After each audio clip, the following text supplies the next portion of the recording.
Social Security is robbing you of your future, to put it simply and concisely. But we're going to look into that and more in this episode of Saving the Republic with Joe State. And thanks again for tuning into the show. If you're new here, we bring you guys the news that really matters. And the schedule right now is a little bit in flux. I'm not fully in control of not necessarily down to the detail when I am able to do shows, but our typical schedule is Monday, Wednesday, Friday. For the next couple months, we might be looking at a Tuesday, Thursday, Friday schedule. So I will definitely keep you guys in the loop on that as I'm currently overseas and not back home at the studio. But nonetheless, we'll keep bringing you guys the news that really matters. And again, if you're new to Grab Your Gear Network, we speak to trades workers, merit shop workers, anybody who works hard. Hard work is specifically crafted for you. And in today's episode, we have a very, very special one, very important one. It's one that I don't think a lot of people ask this question. I don't think a lot of people ask of Social Security and really the scam that it is. And it also relates in a lot of ways to kind of how some of the pension funds are set up in today's economy. And more specifically, in some of the union jobs that you are forced, if you are a part of this union, to pay into a pension that money ever, right? You may never see the money you contribute. There's different standards for when a pension will vest and when you will have the ability to start drawing from that pension. But a lot of the times, as many of you probably know, to put in 5, 10, 20 years to even see that benefit.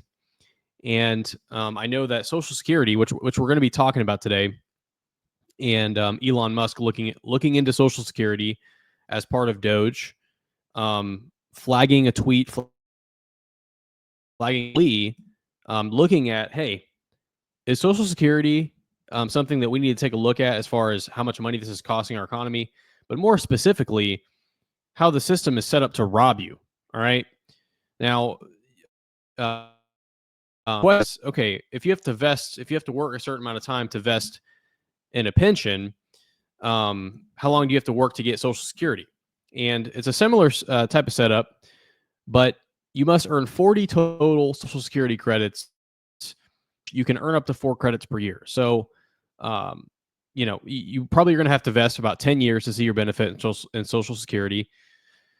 Now, the problem comes in where, and this is where I'm going to show you guys this thread that I'm referring to, but first of all, you may never see that money. So let's say you work for 7 years, you're paying Social Security taxes, and you retire. You have just spent, congratulations, 10% of your paycheck for 7 years, potentially tens of thousands of dollars, that you're never going to see that money. And secondly, the issue here is that, you don't have a choice, right? You don't have choice. We're living in this economy. And a lot of, especially younger people, a lot of you guys have probably seen this trend where people are changing jobs, right? They're changing careers. They are working at a company for 1 or 2 or 3 years and then changing to another company. Whereas, my parents, really taught the idea of staying at a certain company for 20, 30, 40 years, pretty much your entire career, and then retiring from that said company. My generation is not doing that. And so it's even more important for us and for you, the listener, to look at these options and say, all right, where should my money go?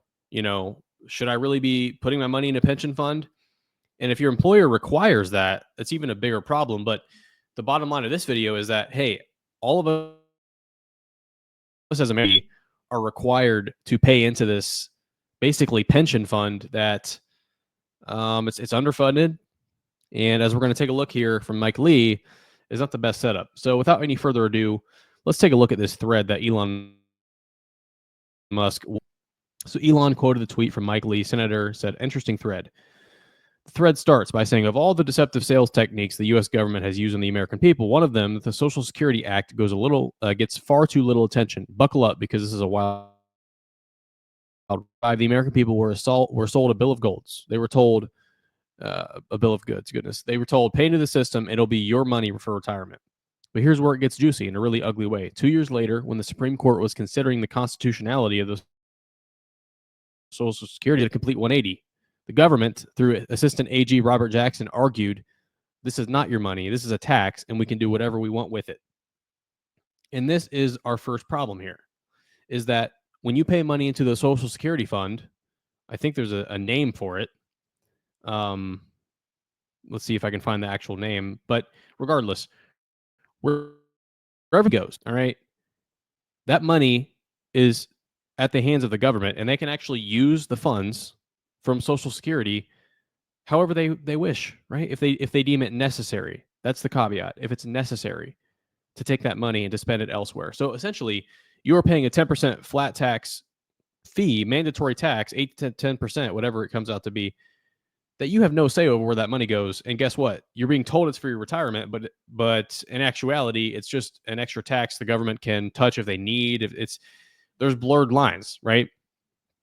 So going back to this thread, let's not forget the ruling in Helvering versus Davis, where the Supreme Court upheld the SSA by embracing the government's argument, admission that people, when what people pay into Social Security is revenue used by Congress as it directs, and not at all money belonging to those who paid it. So it's not an investment. This is a mandatory tax. To summarize, the proponents of the SSA told American would remain their money, not the government's, to get Congress to pass it, and then told the courts the exact opposite when defending its constitutionality. So they lied, right? So they lied to pass this bill, and it was back in 1935, so a long time ago. I think that was FDR, and it's a bait and switch, guys. This is a classic bait and switch. You know, we have this massive underfunded liability in Social Security as a government, as a budget. All right, let's see if I can pull up really quickly the national budget. But I know it's a big old chunk of our budget is trying to pay off Social Security and, you know, the amounts of liabilities we have in the future. We just have absolutely no wiggle room to to manage that. And as you can see, I just pulled up this pie chart, right? The federal over 1.3 trillion to Social Security.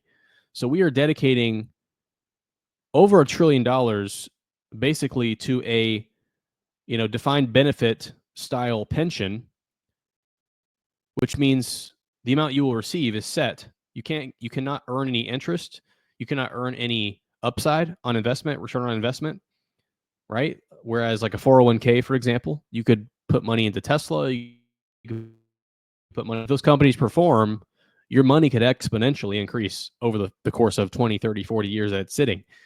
Social Security it's money sitting that you're not going to earn money on it. All right? Your retirement, you're not going to earn money.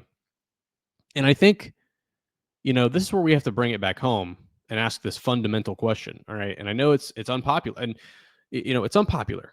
People don't want to question Social Security because you start talking about, affecting the paychecks of seniors right now, right? But I think we have to ask this question. Is it the government's role, retirement for its citizens? All right. And I think a lot of people, including myself, would tell you, no, it is not the government's job to provide a retirement system. All right. It's good to take care of our citizens, but to prove that point, to really highlight the essence of the argument against the government providing for this retirement system, you have to look at the other alternatives. Okay. And the other alternative is a mobile, high upside option in a 401k. Okay. Or profit sharing. A lot of these companies, for example, if you work for a company who's not a part of a union, they can have profit sharing mechanisms, which, say essentially, if the profit year on year increases and the owners say so, you will get a share of that profit on top of your retirement. But let's get back to this thread. I think it does a good job of encompassing this argument further. So as Mike Lee was saying, now let's talk about what happens to your money once it's in the government's hands. Spoiler alert, it is not managed like your IRA or 401k. First of all, this money does not sit in a nice account called the Social Security Trust Fund. So it has nothing to do with your name. Here's the kicker. The government routinely raids this fund. They take your money and use it for whatever Congress deems necessary. Every few years, there's talk in Congress about having saving Social Security. I've introduced a number of measures over the years that would fix it, but most in Congress show little desire to fix it and are constantly looking for ways to borrow from it with no plan to put it back. And look, this is a long thread, so we got to get through some of this, but I could talk to you all day about government bailouts of failed pensions. And these are essentially Ponzi schemes. All right. It would be hard to find an example of a pension fund that was managed correctly and responsibly, because I think in order to do so, you would have to have a model like a 401k where the upside is not limited, right? So Senator Lee continues, and the returns, forget about compound interest or stock market gains. Your investment in Social Security can give you a return lower than inflation. That's absolutely correct. Why would you choose to put your money in here? And the thing is, this is what you need to take home from this episode of Saving the Republic. Did you choose to put your money in Social Security? You know, I think we should have an option, at least an option. The government should say, instead of saying you are forced to pay into this fund that you may never see, that cannot control where the money goes, how about give us an option? How about give us the ability to direct it to a 401k or an IRA or opt out? You know, you don't have to want to pay into retirement. You just don't. And I think a lot of people were scared to say that past because, again, the stigma around, robbing seniors. But you could easily have a provision to off-ramp Social Security where, we have a system where the existing members who paid into it are grandfathered in the system. We have an age cutoff, maybe 25, 30 years old, to allow people to prepare for their future and not to just, rug pull those who have honorably and honestly paid into it. But you should have a choice, right? We should all have a choice about where our money goes. This should not be controversial. So let's see, going back to the thread here. If you had put the same amount into literally anything else, a mutual fund, real estate, even a savings account, you'd be better off by the time you reach retirement, even if the government kept some of it. Yeah, even if they taxed it, you'd still be better off. With Social Security, you're looking at a return that's pathetic compared to market averages. It's not even an investment. It's a tax. Absolutely. And that's because you're not earning on your money, right? It's not even sitting technically, but you're getting paid out a flat rate. Again, it's a scam, guys. It is a scam. Social Security is a Ponzi scam that is a massive liability on the federal budget. Let's see, and let's talk about how this system is set up to fail. The demographic shift, more retirees, fewer workers. It's almost fair to compare it to a Ponzi scheme, and that's what I was saying. Every dollar you pay into it, it's gobbled up by the government itself, is a dollar you cannot earn in future. It's government dependency at its worst. So if you guys want to check out the rest of this thread, go check it out. But I had to bring you this video because, our audience is impacted by these kinds of things.